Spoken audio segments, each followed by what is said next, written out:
these were some of my artwork from the past 4 years of Inktober. Yes, I've been finishing Inktober for 4 years consecutively, and today I want to tell you how I did it and how you can approach this challenge, which is the most tough challenge for an artist.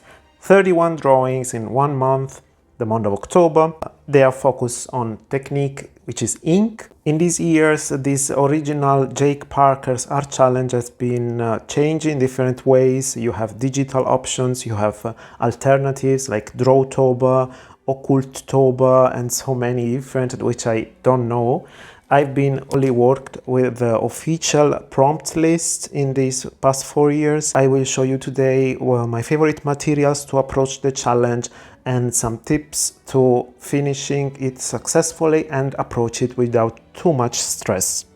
My name is Luigi, also known on social media as illustrazionidilut.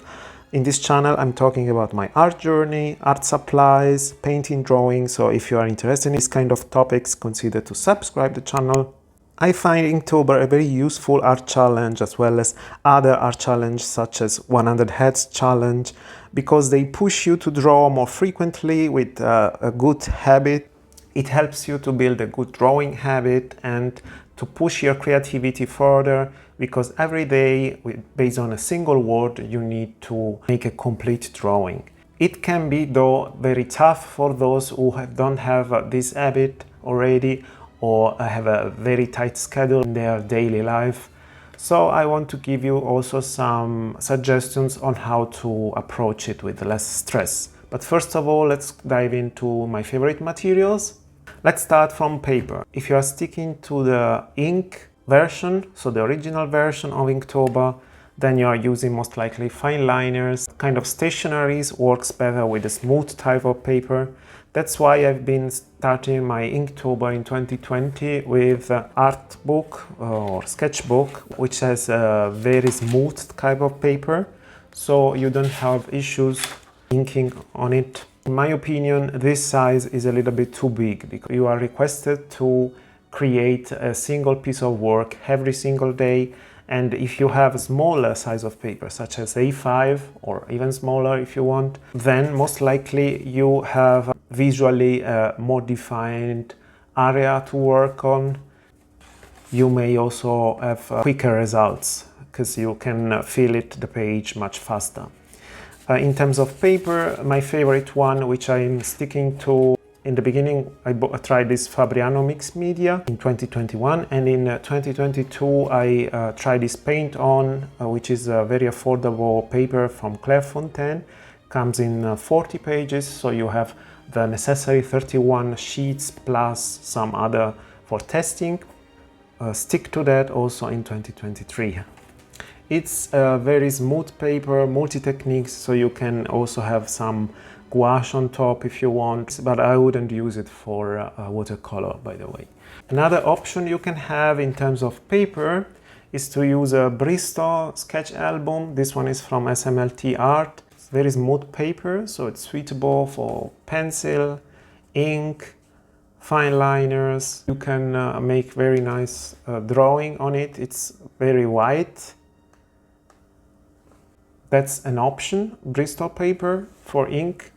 Or another option I have is this Daleroni smooth heavyweight paper. It's designed particularly for ink. Then moving to your tools and stationaries. The most common one all around the internet, you will see artists using this Micron Sakura Pigma Micron.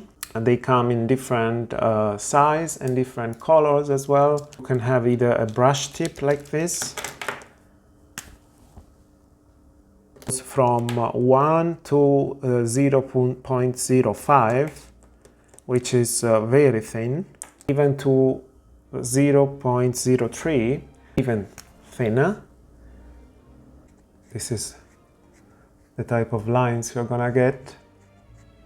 My favorite one, like I use in 80% of my drawing process, is the 0.3, not 0.03, but 0.3, because it allows you to have a quite bold mark, but without too much pressure, you can even have a fine line like this. So these guys here come in different colors as well. I have sepia also. They are waterproof. This is the biggest advantage you have, because when you go on top later on with watercolor or markers, you're not having any bleeding problem.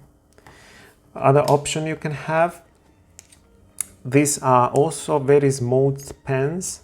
The ink flows very well out of them. They are not that specific on the size. They come in a micro, fine, in a broad tip size, so ink comes out flawless. They are also waterproof, and brand is Uniball I. So this is also an option in my opinion. Other option is this amazing pen that come in different colors as well. They are from Pentel, and they have this super fine tip, which is hard to control. So this is the kind of choice I wouldn't do for Inktober. And also they are not waterproof. Depending on what the kind of drawing you want to do, it can be an option as well. You see now it's a bit dry. Pentel also does this kind of brush pen in bigger size. The most famous one is the Fude pen, which is perfect for Japanese style inking drawing. I'm not using for a while, so it may be that they are a bit dry. Otherwise, you can see this one has a much broader tip. Something I really enjoy, if you saw my drawing till now, is to add details with gold or with silver on my ink drawings, because I feel like it's always a very nice mix of gold and ink together. That's why I'm using Sakura Jelly Pen Gold Pen, or for broader areas, this edding marker, to fill out all these areas here with gray tones, with black tones, and so on. I'm normally using these water-based markers from Ecoline, a set of I think 6 different gray marks, from black to very light. They have a quite broad tip, which is a brush tip, so you can have also fine lines as well as broader ones. Remember, they are not alcohol markers like Ohuhu, they are water-based markers. So if they dry and then you go on top again, you're gonna see the difference. They are not blending it very easily, as you may see now. I guess also alcohol marks is an option. This is another option, is basically the same principle, watercolor brush pens. As well, Ecoline you can also activate with water lately and have some blending. So these are the materials I'm using, and now I want to go through some tips and tricks of how to approach this challenge. So it's also a matter of deciding which kind of technique you want to use. I would suggest you to focus on some things in particular, decide the techniques you want to use, and then therefore decide the type of art supplies you're going to use and the paper that better suits for this technique, and then decide for a topic. This would help you also. In the first year I didn't use a topic, so I was just drawing whatever comes into my mind first based on the prompt of the day, and from the year after I just changed my paper set. The idea behind was not specific. I stick to a specific type of supplies.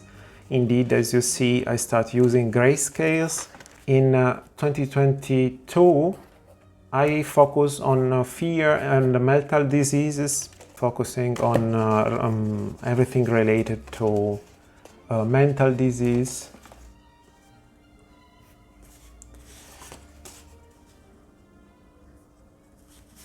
So it was a very dark Inktober. Indeed, this kind of techniques and also maybe the period of the time inspired me to be quite dramatic and dark in my drawings compared to the rest of the year.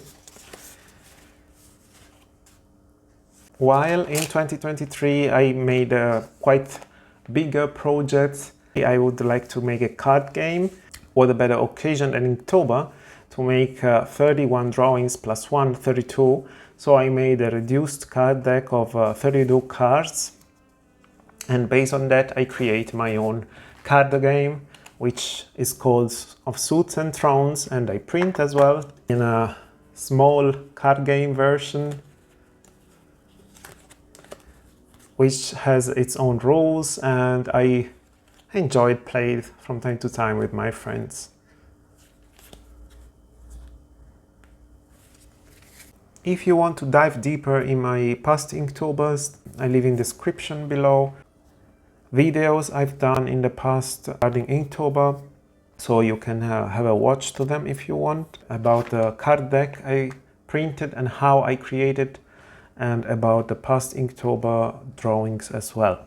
After deciding your materials and the topic you are gonna use, you have an option, but you should know that prompt list comes out in the beginning of September, I think 1st of September, so you have 1 month in advance to start preparing for Inktober. You can have the prompt list and decide the kind of drawings you are going to do, and maybe have also some sketches in the beginning. If you subscribe to their newsletter, the official one, I think you can get even earlier, so you have even more time for that. Start deciding the type of reference you're gonna use. Normally for most of these drawings I'm merging together at least 2 different references, taking them like 99% from Pinterest, so you can get an original drawing still having your reference ready. Having a reference will of course make you faster in your drawing process, but also drawing from imagination can be an option. This way you are gonna really enjoy and doodling every day, different ideas coming out from your mind. Something also I was doing, and you can see it in the very beginning, 2020, was to give a time constraint. For example, that I wanted to have a 60 minutes every day for my prompt that day, so I was measuring my sketching time, in this case 10 minutes, and my inking time, in this case 70 minutes. So I was trying to stick to that as much as possible, but sometimes of course I was taking, for example here, 2 hours or more. But that's something you can do if be consistent with it. For example, you have more time in a specific moment of the day, can be a break from work or study, can be in the evening like me, and you want to be sure that you are going to finish. So maybe that day I didn't have that much time and I do a doodle that is a bit easier, but still I deliver something. If you really don't have that time and that habit to do it every day, then an option can be that you don't draw that day, but you merge together different prompts. This is what I'm most likely doing this year. Unfortunately, I was not able to make for the 5th year my Inktober completely, because I will be traveling most of the month.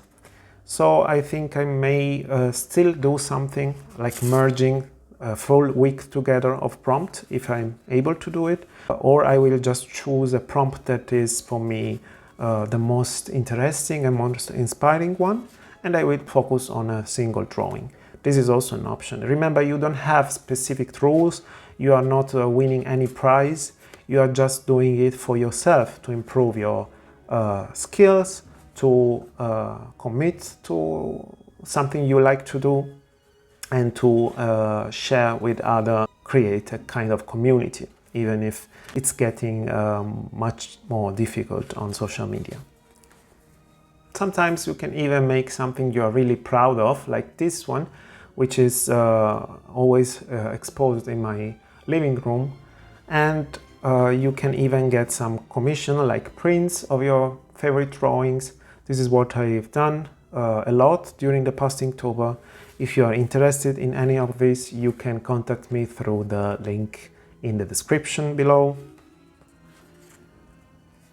If you find this video helpful, I ask you to leave a like, and if you're interested, subscribe the channel.